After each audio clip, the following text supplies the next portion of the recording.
के अंदर उनका रास्ता बंद करना दीवार है, ना वो टेंडर में है ना किसी क्लॉज में। ठेकेदार अपनी मर्जी से ही कर रहा था किसी के कहने पे।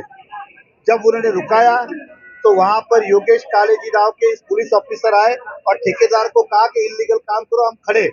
तो अधिकारी पुलिस का काम है लॉ एंड ऑर्डर की सिचुएशन देखना, ना कि इलीगल काम को बढ़ावा देना। इसलिए योगेश कालेजी के ऊपर एफआईआर हुई।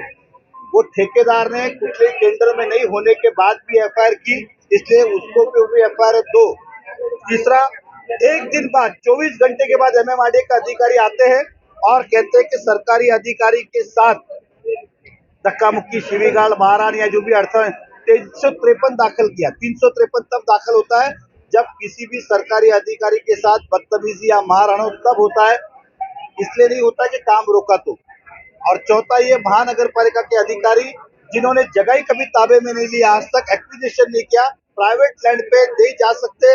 ये देश का कानून भी कहता है, महाराष्ट्र का कानून भी कहता है, महानगर पालिका कानून भी कहता है, या तो सम्मति होनी चाहिए या एक्विजिशन होनी चाहिए। दोनों ही चीज नहीं होते, उन्होंने काम किया।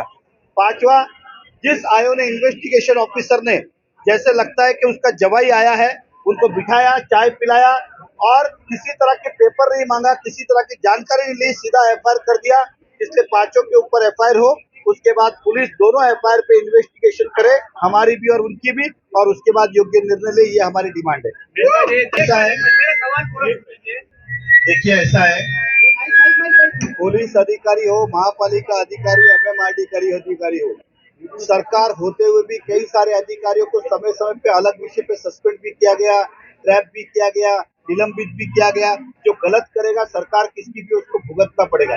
ये स्थानिक लेवल पे गलत हुआ है, कोई सरकार ने नहीं कहा है, ये स्थानिक लेवल के पॉलिटिक्स प्रेशर में किया गया, ऐसा हमारा मानना है। इसलिए पुलिस उसकी भी इंक्वायरी करे कि किसके कहने पे किया है, ये पॉलिटिक्स के कहने पे किया है, पुलिस कमिश्नर के कहने पे हुआ है, या फिर इन सब चीजों को लेकर हम देश के हमारे उप मुख्यमंत्री और महाराष्ट्र के उप मुख्यमंत्री और महाराष्ट्र के गृह मंत्री के पास ये सारी चीजें हम लेके जाएंगे।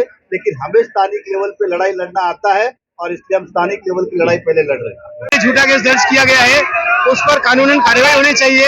इस तरह की तानाशाही नहीं चलेगी, पहले किसी भी चीज की जांच होनी चाहिए, उसके बाद में केस रजिस्टर होना चाहिए। हमारा इसी के विरुद्ध में मोर्चा है।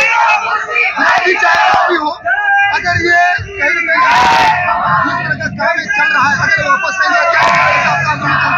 यह हमारा आंदोलन हर उस व्यक्ति के खिलाफ चलेगा जो लोगों के साथ में नाइंसाफी करेगा, भारतीय जनता पार्टी के साथ में नाइंसाफी करेगा, उसके खिलाफ हमेशा हमारा आंदोलन चलता रहेगा।